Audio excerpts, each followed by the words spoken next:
This video is based on my article, and these are the points I will be covering. How we are in a state of war, how people on the left have become ignorant about constitutional law, how they are essentially in a fundamentalist cult and have substituted the values of their cult for constitutional law, how Americans' view of what is constitutional law has been manipulated by decades of cabal corruption undermining the Constitution, how Trump administration actions are intended to educate the public on what is constitutional law. Specifically, we are being shown how the federal government was always intended to be very limited with strictly enumerated powers. Currently, the federal government may appear to be acting very powerful, inappropriately so, but we have to keep in mind that the entire context is that we are emerging from a situation where the cabal has controlled federal government and all the sovereign states. Last, I want to talk about why those on the left are so difficult to talk to, and then finally a word on Trump's personality, white hat trolling, and also how the cabal has tried to steal from us our very vitality and joy. So the first thing we have to understand before anything else is that we are in a state of war. We are in a world war. This is not just hyperbole, it's not just rhetoric, it is literal fact. And the reason why this is so important is because the situation we are in would be dealt with completely differently if this were not a war. If this was just a government that had overreached, that had gone off the tracks, we would be addressing this through the traditional manner. It has not been accidental or organic. This was intentionally done by a global crime syndicate. So that means this is being addressed not by we the people groups, but by the military. I wrote another article on just that topic, which I'm showing here. The reason this is so important to understand is because we have a lot of people who are ignorant of this. They may be in state national groups, common law groups. They may think if they don't know that we're in a war and they're trying to get a group of people together to proceed through the traditional means of correcting a government gone astray, that makes no sense. Think, come on, people, think. If there's a world war going on, do you tell the military, hey, look, why don't you sit back? We don't want you to take care of this. We're just going to form some little neighborhood groups and go out and fight this war. No, that would be absurd.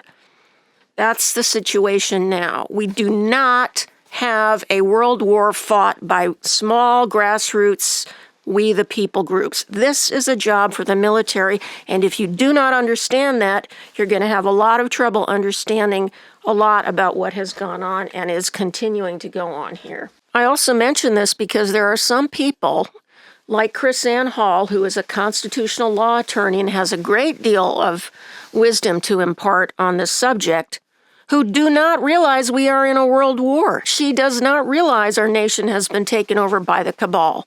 Therefore, she's exhorting people to form we the people groups and try to correct the government. No! Okay, you do not go to someone like this for advice when she doesn't even know what's happening in this country. She does have a lot to say on constitutional law. You go to her for that. So with everybody that you go to for information, you have to be discerning and look to see what they understand of the big picture. Now, I'm not saying that we the people groups have no role to play. Certainly they do. But they are not how the cabal is going to be dismantled. They are not the military who wins this war. The other reason why it's important to understand we're in a war is because it gives context to things like this that President Trump says, which is very similar to what Napoleon Bonaparte said. Now, if you didn't know we're in a war and that Donald Trump is the commander-in-chief of the military, then you would have a harder time understanding what he's saying here. Once you know the context, you can understand that he's comparing himself to Napoleon because he is in the same role as Napoleon was. In fact, even a bigger one. When all is said and done, it will be revealed that President Trump was the greatest military commander in the history of the world. Too many Americans, especially those on the political left, are quite ignorant about constitutional law. And not surprisingly, one reason for their ignorance is that the cabal has worked to make them ignorant. to basically lead them to believe that whatever you see the government doing is the law. Well, you'd be an idiot to think that. You'd be very naive, but unfortunately a lot of people have fallen into a trance, and that is basically what they are thinking. That just because they see the government pass certain legislation, make certain court rulings, create new statutes or ordinances at the city level, well, if they're doing it, it must be legal. Idiots. That is absolutely not true.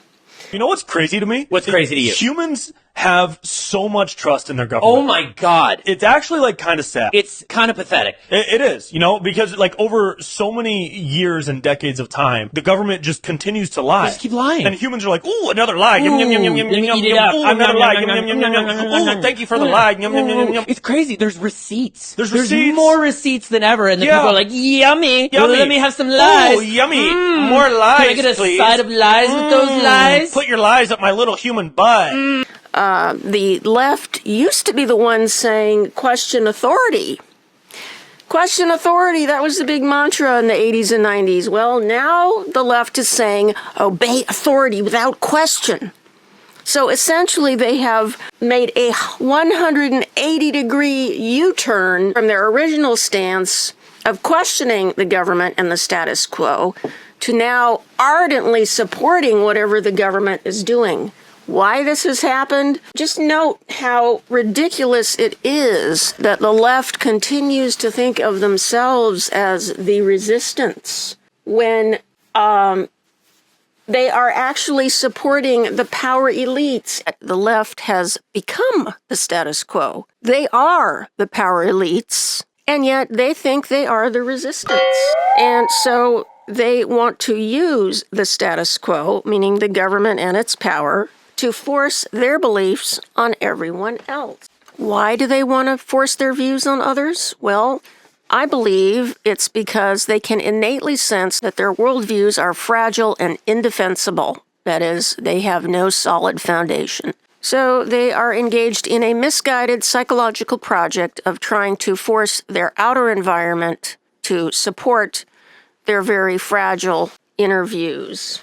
So when we appreciate this dynamic, the psychological dynamic going on in these weak people, we can see that they are essentially thirsting for a totalitarian government. Another way of looking at this is to realize that even though the cabal has used fifth-generation warfare to try to manipulate America to think that the views of a small minority, those on the far left, are in fact the views of the majority, the people on the far left actually sense, I believe they know, that they are not the majority. And this terrifies them because they realize that America doesn't really want what they stand for. And so they fear the will of the American people. Basically, wanted to analyze how these folks were thinking and where they went wrong. And I believe the key to this is that they were manipulated through identity politics ideologies to think that being right or being politically correct according to their woke politics is actually the foundation of law in this country. I mean, that sounds insane if we just put it in so many words. But, you know, people who aren't thinking, have lost their ability for critical thinking and are just kind of fallen into this stance, really a trance, which I am going to claim as well is actually a fundamentalist secular religion. They can actually believe that their beliefs are so completely, absolutely, utterly true, their beliefs, their values, their feelings, basically, about their beliefs, that their feelings themselves constitute the law of the nation. Their woke politics constitute the law of the nation. Their fundamentalist religion is the law of the nation. So in essence, the liberal woke, which is not all liberals, but it's the people that are most strident, that are furthest on the left, they actually have adopted a almost religious perspective, and essentially they want to live in a theocracy or a totalitarian system where their religion is imposed on everyone else. They essentially thirst to live in a totalitarian system. Even as much as they say they don't want fascism, they want fascism. They just want to be in the driver's seat of it. So let's look at a little more deeply how this occurs. I go to identity politics, by which I mean woke politics, critical race theory, multiculturalism.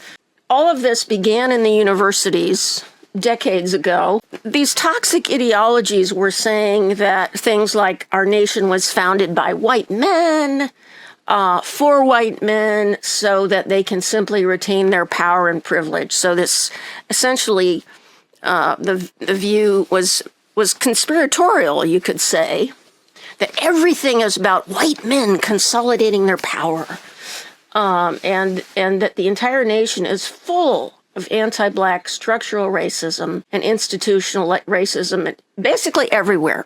Every single system, every single institution, everywhere. Statistical incidence of the use of the term racist has increased amazingly high because this has been a narrative seeded by the cabal. So there is no evidence to support this claim that our nation is just chock full of structural racism.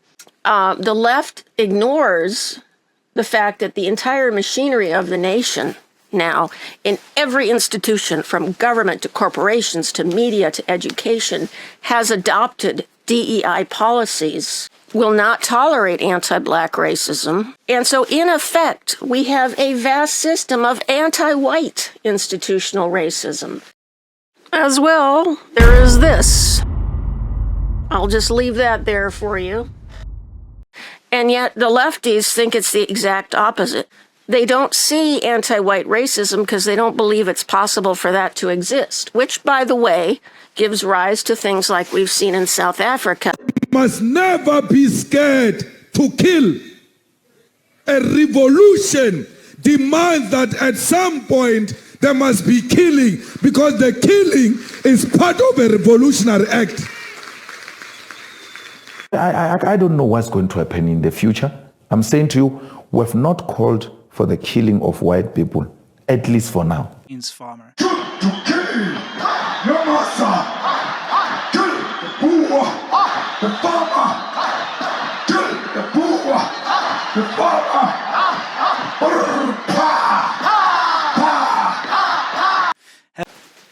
And the lefties just want to completely deny that all of this genocide is happening in Africa. Why white people have accepted this nonsense? Well, this man makes a good point. He's actually a local activist in my city, Seneca Scott. He's a black man. He's very much against the progressive insanity.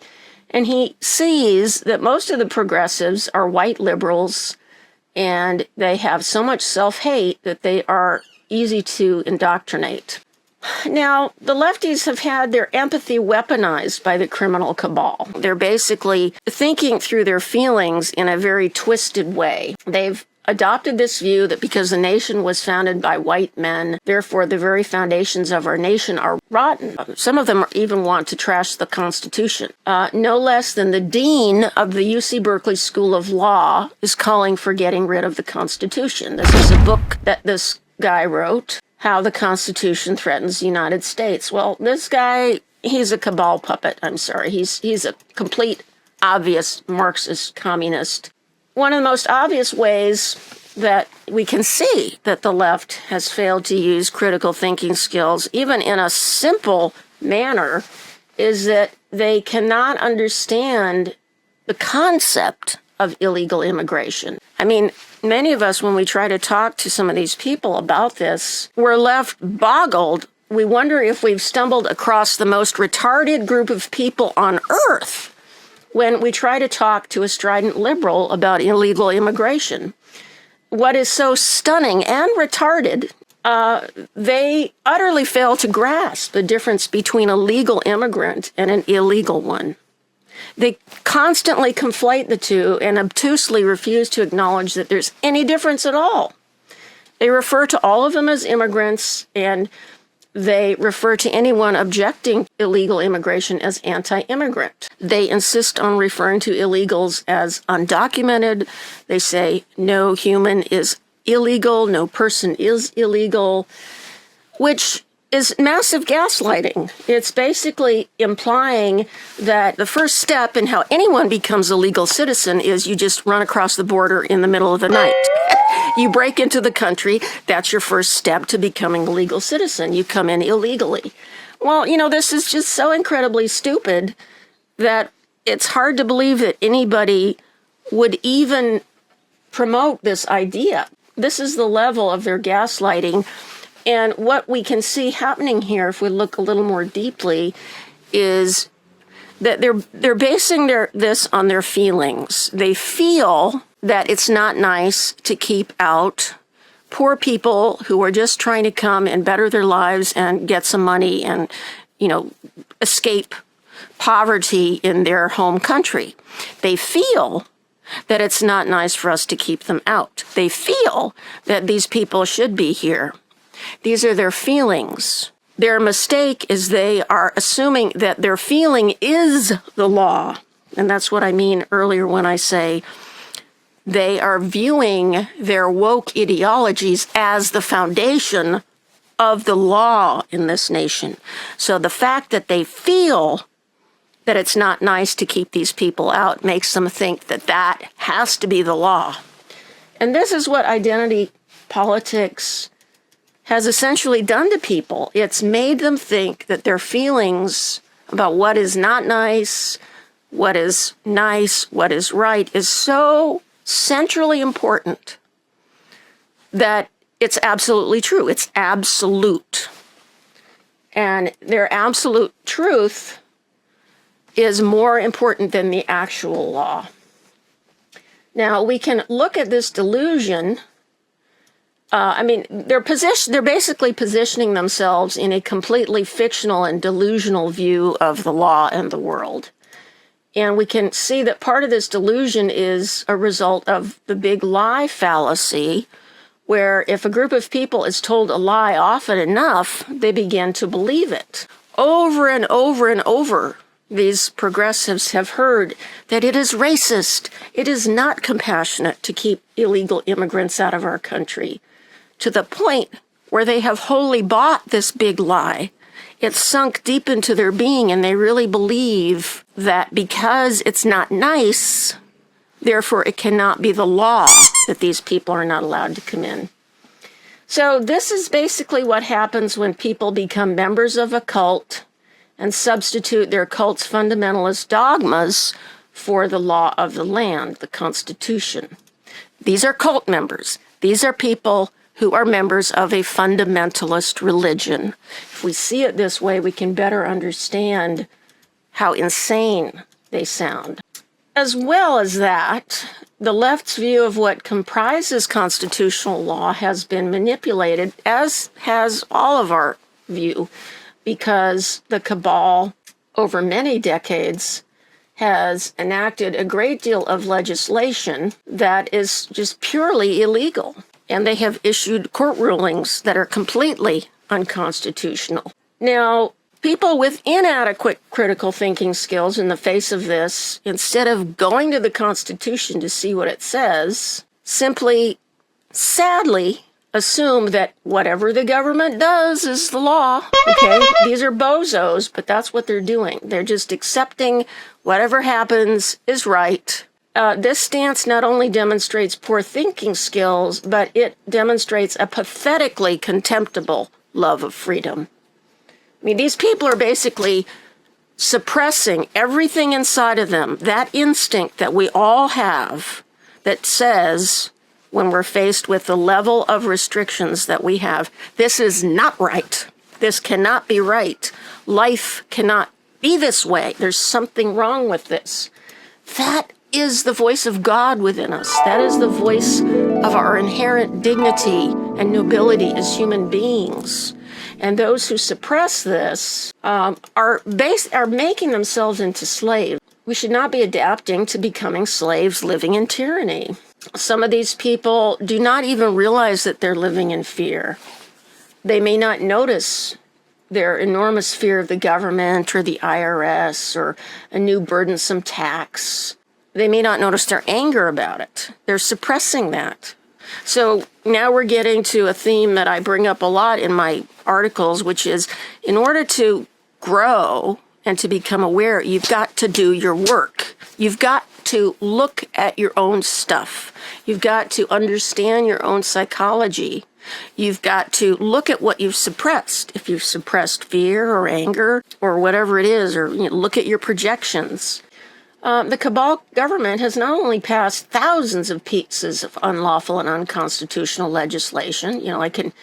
Look at how many cities have passed rent control. That is totally fucking unconstitutional. You see rent control everywhere. California's even tried to make it a state law. The cabal government also openly commits felony crimes, such as through creating sanctuary cities that harbor and shield illegal immigrants. This is a felony. And yet, in spite of this, many major cities have declared themselves sanctuary cities, and many states have done this, which in effect makes entire state governments guilty of felony crimes. And for God's sake, I hope these people are taken down and shut up for a long time in prison. As well, the criminal cabal government has constructed a vast and wholly unconstitutional fourth branch of government, the administrative state, which is behind, by the way, most of the regulations and burdens that oppress Americans. There are examples of long existing legislation that is entirely unlawful. Income tax, it's totally unlawful. Property tax, completely unlawful. So given how these folks have completely adapted to a criminal system, it's not surprising that when President Trump comes into office and starts deleting this criminality, they're screaming, "Constitutional crisis." Well, you're retards, folks. We've been in a constitutional crisis for the last 250 years. As the Constitution has been trampled by our criminal government that whole time. Why were you not crying constitutional crisis all along? In 1913, when the Federal Reserve was created, that was a constitutional crisis. That was unlawful.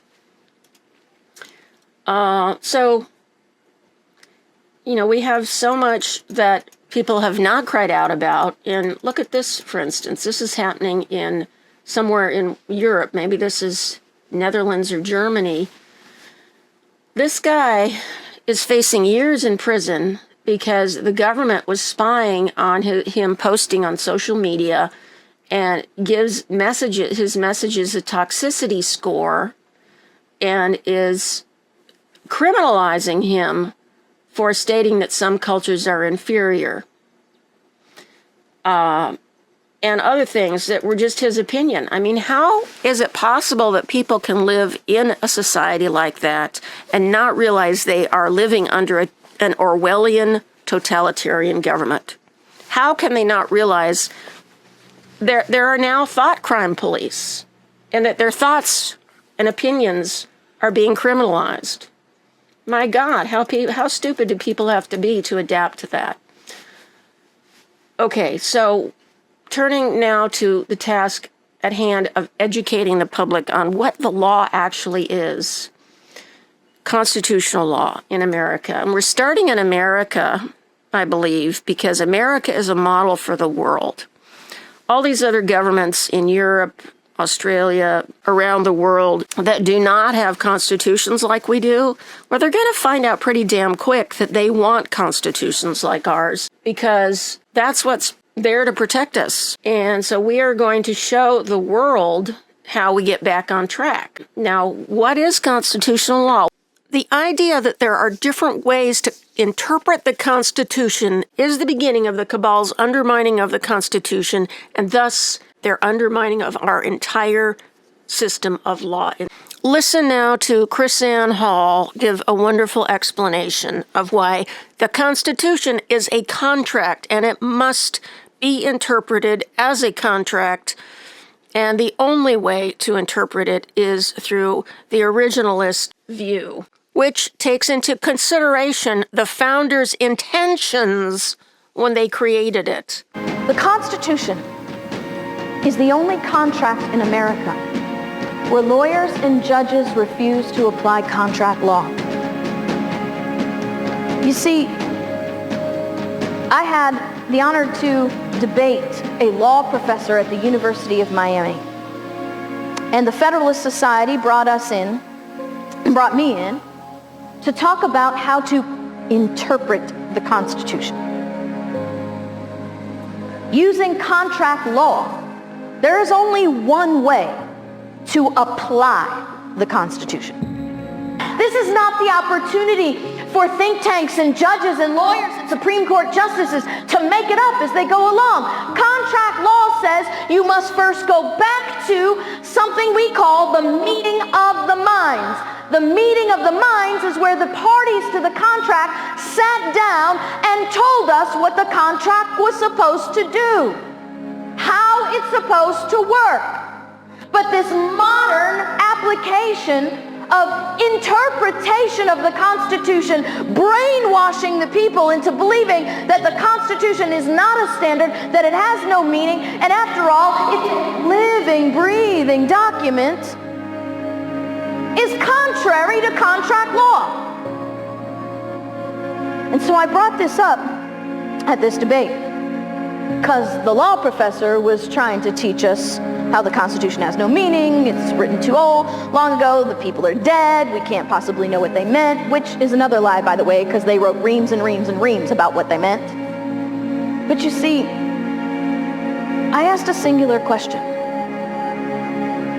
I said, okay, if the Constitution, which is a contract, is a living, breathing document, would it be okay for us to sit down with my colleague here, the law professor, and the dean of the law school, and go over her contract? See, what if the dean looked at the law professor and said, we realize what we meant when we sat down and created your employment contract, but after all, it's a living, breathing document. It doesn't really mean what we meant when we wrote it. It means what we want it to mean today. How do you think that law professor would like her employment contract to be viewed as a living, breathing document? Now, that was the point in the presentation where the dean of the law school went like this. But you see, we just simply have to apply some thought and some information and education that we've been denied. So President Trump and the White Hats understand how the cabal has intentionally undermined the Constitution, and they are bringing us back to the founders' intent.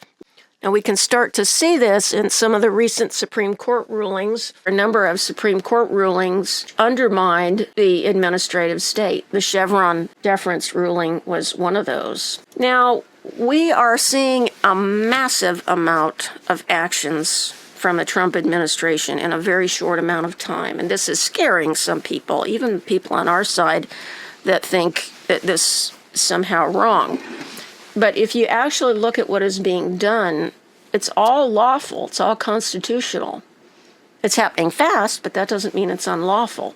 Mostly, we are obliterating administrative agencies. We are firing a lot of people from those. We are getting rid of the USAID, the entire Department of Education, and I have a feeling the ATF will be dissolved as well. And we know the CIA is going to be dissolved. We got to understand the president has the prerogative to do all of this because these agencies are part of the executive branch over which he is the head. Now, the federal government is being reduced in size. Greatly reduced. And that is what our founding fathers intended. They wanted a small government. And I want to teach you, to equip you, so you can know the truth about limited government power. The natural question comes, what power went where? What power stayed where? Is there any power that's not delegated anywhere, sort of floating around in the ether waiting for somebody to grab it and use it? Because that's what the Supreme Court and the politicians want you to think. That, there's certain powers that are just sort of floating around in the ether, and they have to develop and devise and divine some magic language to pull it into federal authority, right? Like environmental protection, health care. This is James Madison. James Madison is very important in understanding our Constitution for many reasons. He wrote a document that we call Federalist 45.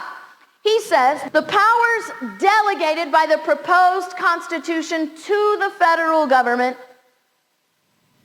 are few and defined. Notice he didn't just say few. They're few and defined because they are specifically enumerated. He says those which are to remain in the state governments remain. Why? Because they started there in 1776. The intent was for a limited federal government with strictly enumerated powers. But the left doesn't understand that because they've just adapted to this ever-growing, ever-expanding, metastasizing, bloated government. And assume that whatever the government does is the law. So the chopping axe and the wrecking ball and the chainsaw that the Trump administration are now taking to the bloated federal government are hard for them to understand. So we are all getting an education in the Constitution. Now, we've lately seen some activist judges come out and try to nullify Trump's executive orders. They can't do that. That is a violation of the Constitution. It's a violation of the separation of powers. So I predict that some of these activist judges are going to be arrested. I mean, I think they're cabal criminals anyhow. So I think we're going to see a lot of them taken out. Now, we've also seen the president state that he has the power to fire administrative law judges at will. If you've read the other article I wrote on how the administrative state is totally unconstitutional and administrative law is unconstitutional, we'll see why that is very easily. You can't have administrative law. The Constitution is very clear. Laws can only be created by those that the people have elected, meaning Congress, state legislatures, city councils. You cannot have unelected bureaucrats ever making the law. So all the laws, regulations that the administrative state ever created are all null and void. They cannot have administrative law. They cannot have administrative courts or administrative judges. All of those are going to be gotten rid of. People are going hysterical because they don't understand that all of this was unlawful to begin with. Well, the cabal wanted to hide this from you. So here's a letter written from the new Solicitor General from the DOJ about why the protections that the cabal tried to put in place to prevent administrative law judges from being deleted are void. Something new just today, Mike Lee's amendment in Congress to restore the U.S. Congress as the U.S. government's sole lawmaking body. This is enormous. I don't know that he even has to have an amendment for this because it's already the law. It's already in the Constitution. But keep in mind, we do know that a lot of what the White Hats are doing is completely for optics. It's the movie to catch the normies up to speed. But this one move will get the entire unlawful rulemaking of the unconstitutional administrative state. If you want an example of what this means in practice, consider something as simple as a national park entrance fee, where you're charged a certain fee when you enter a national park, like in the case of Yosemite in California, it's $30. Well, as I've mentioned before, the National Park Service is unconstitutional in itself. The federal government cannot own or run public lands. The federal government is only allowed to own land for military bases, post offices, and federal facilities, not public land. But even if it were lawful for the National Park Service to exist, they cannot make laws. Only Congress can make laws, which means that the National Park Service cannot make any rules or regulations that are binding upon Americans and applied with the force of law. That means they cannot make a rule which if you break, they're going to fine you, ticket you. So that means they cannot require that you pay a fee to enter your own land. The government cannot demand that you pay to go on your lands, for God's sake. Another one that bothers me is the ban on drones. In every single national park, you're not allowed to fly a drone anywhere. And that regulation is accompanied with a $5,000 fine. Totally unlawful. They have no authority whatsoever to be making a law like that.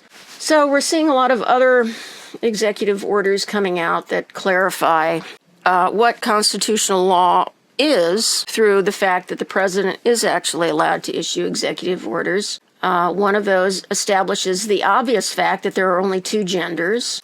There is no constitutional protection for people's demented delusions. We're also being shown very clearly there's no protection for illegal immigrants based on the simple fact that they're not allowed to be here. I mean, this is common sense, but we've been gaslit for decades on this because the cabal has intentionally refused to enforce immigration law. For too long, the criminal cabal has attempted to undermine our Constitution by interpreting the 14th Amendment as implying that children of those who enter the nation illegally are citizens because they're born here. Anchor babies, we call them. Well, this has all been unlawful all along. It's a lie. The 14th Amendment was never meant to encourage illegals to run across the border and deposit an anchor baby. President Trump is deleting the Presidio Trust in San Francisco, which runs the Presidio Park. That doesn't mean that area cannot be a park. It just can't be run by the federal government. In the western United States, a huge amount of land is run by the federal government. All of this is unconstitutional. It's also worth mentioning that the reason that the cabal has created excessive laws and regulations governing virtually every inch of our lives is because they want to control us completely and totally and have the ability basically to take down anybody at any time. So they don't, just because there's a law doesn't mean it's going to be enforced on everybody, but by having laws pretty much on everything, they give themselves a huge armamentum and powers to target anybody. They can basically trap everyone in the web. Now, I expect that the dismantling of the government is going to happen at every level of government. Reams and volumes and whole libraries of unconstitutional legislation, and we need to just throw that all in the toilet. Now, 5 years ago, President Trump was explaining that he had enormous powers under Article 2 of the Constitution. What did he mean by this? He was saying, I can do whatever I want. Well, those who didn't understand what he meant might have been concerned to hear this. What it refers to when he says that is basically to his war powers. And when we are in a state of war, that gives the president enormous war powers. He's able to use the military for any foreign or domestic threat. He can invoke the Insurrection Act and use the military to suppress insurrection on our own land, domestically. And the guy who wrote this article, Absolute 1776, believes that we will see the Insurrection Act publicly invoked, perhaps border issues or protests that turn violent. I'm, again, wrote a little more on why it's difficult to talk to some of the more extreme or strident liberals, again, because they are adherents of a fundamentalist religion. They do not argue with actual arguments. They do not argue with critical thinking. They simply recite their creed. They recite, that's racist, that's white supremacist. They dismiss you because you are a blasphemer.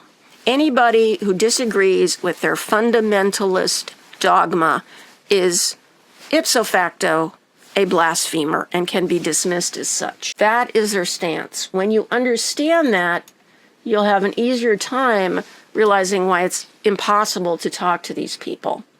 Now, I'm not saying everyone who's a liberal is like this. This is the more extreme ones, though you may find this dynamic to some extent in many of them. So, you know, we have people like this guy who thinks that Twitter is a danger to humanity because it's toxic and divisive. So he's basically saying free speech is extremely dangerous. He's basically saying your ability to say what you think is a danger to the world.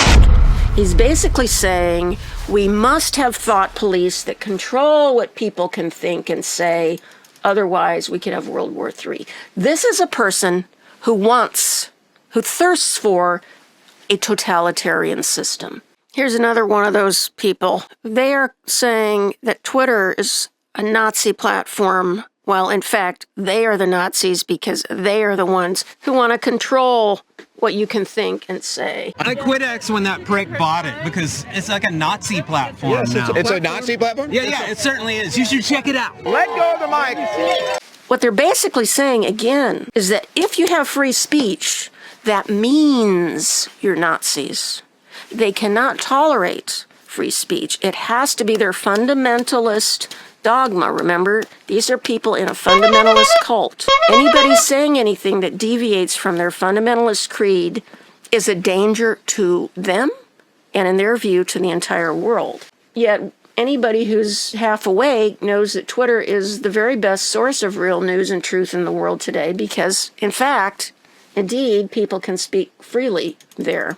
Now, I want to say a word on Trump and white hat trolling, because this is something that even people in our community may not really understand. So, trolling implies making fun of, mocking, or humiliating others with memes and sayings.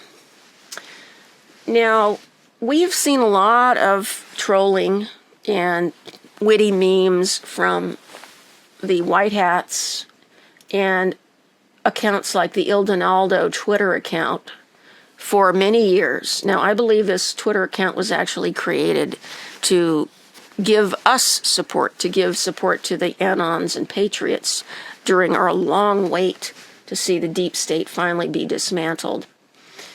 Now, let me say that I was not very political early in my journey in, around 2017 when Trump first became the president. I was not political. I saw myself as an artist. I'm a creative person. I didn't really pay attention to politics. But what got me really liking President Trump from the beginning was the way I put it here. He had a mouth on him. He spoke powerfully. He did mean tweets. He said exactly what he thought. There was maybe a couple things that he said that were inappropriate, which have been, exaggerated out of all proportion. For someone to just basically freely say what they think with a powerful tone, I instinctually recognize the great value of this, especially in the context of a society captured by identity politics and white guilt, where it was implied that white people are supposed to feel guilty, we're supposed to suppress our anger, we're supposed to suppress our vitality because we're bad people and we should shut ourselves in. That's kind of the message that the cabal ideology was giving. And that never flew with me. I did not accept that. And when I saw Trump and his mouth that he had, I felt this was very liberating. Good news for America. I've ended all of the so-called diversity, equity, and inclusion programs across the entire federal government and notified every single government DEI officer that their job has been deleted. They're gone. They're fired. You're fired. Get out. He was showing us through his own personality, we're going to reject this bullshit identity politics crap. We're going to reject it utterly. So he had a certain kind of physical vitality, and by that I mean something that makes us feel large, strong, capable, confident, potent, sensual, joyful. This is something we are all born with, but which can end up suppressed due to many family and social dynamics, as well as political dynamics, such as an oppressive education system or government. So we've been indoctrinated, especially white liberals have been indoctrinated, that there's something wrong with us. Not that I'm a liberal, but people have been indoctrinated to think there's something wrong with us. And so we do not get to be angry. We have to assign other people to be angry and have their vitality. We do not get to have our vitality. Now, yes, we've seen a lot of shrieking, screaming, explosive anger from white liberals, but this happens in spite of the fact that they are still suppressing a significant part of their vitality. In fact, if you're suppressing your vitality, I think you're more likely to be angry more of the time. So Donald Trump is someone who is fully embodied, powerful, vital, confident, and alive. And I believe that it's actually this which has made liberals hate him and distrust him, because they have suppressed that vitality in themselves, and they feel very uneasy with someone, especially a white man, especially a powerful white man, who has that vitality. They feel something is wrong with that. Something is wrong with that. We're not buying that bullshit anymore. We all get to have our vitality. I wonder if our culture sends a message to young men that you should suppress every masculine urge. I think that our culture sends a message to young men that you should suppress every masculine urge. You should try to suppress what makes you a young man in the first place.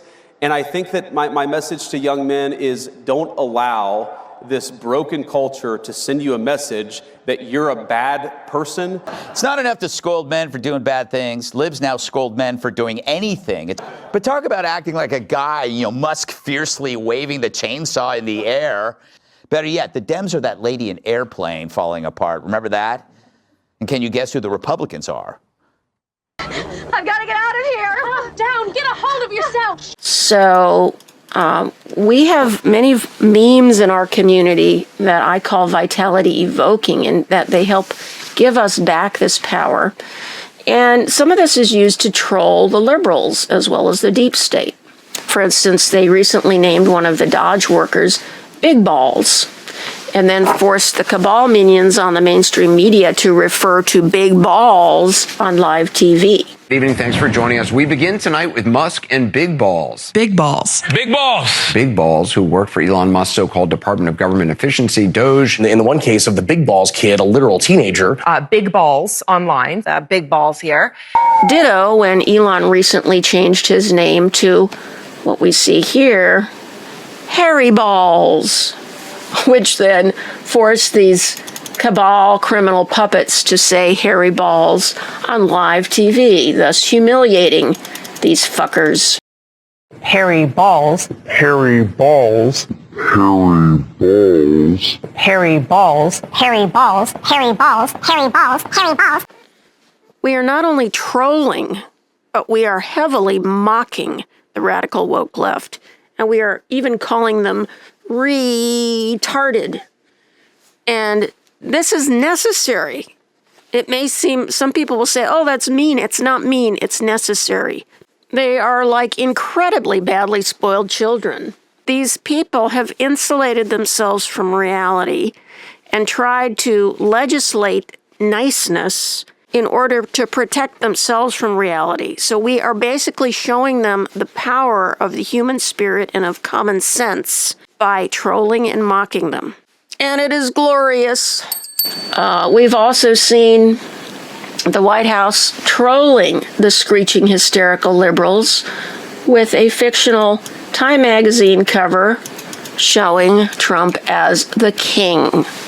Of course, the liberals think he's a tyrant, he's a fascist, he's a dictator, he wants to take over the world. So they're trolling them by showing him as a king of the world. That pretty much sums up what I want to say in this film. And finally, it may help you to realize it's not your job to awaken these brainwashed people. So the fact that you find it nearly impossible to talk to many of these people, you don't have to be concerned about that. Don't be racking your head. How can I get through? What can I say? Especially if they are deep into a fundamentalist religion, as I'm saying many of them are. The white hats are doing things that we've been told will unite all humanity. This is still coming. This has not happened yet. Crimes against children unite humanity. The crimes against children have not yet been revealed. That is going to move a lot of people, even some of those who are currently in this fundamentalist religion woke cult. Not everyone's going to wake up, but a lot of them will when they find out about this. So stay tuned. This is an exciting time. Every day is bringing something new. It's so thrilling to be alive at this time, and you are blessed to be here now.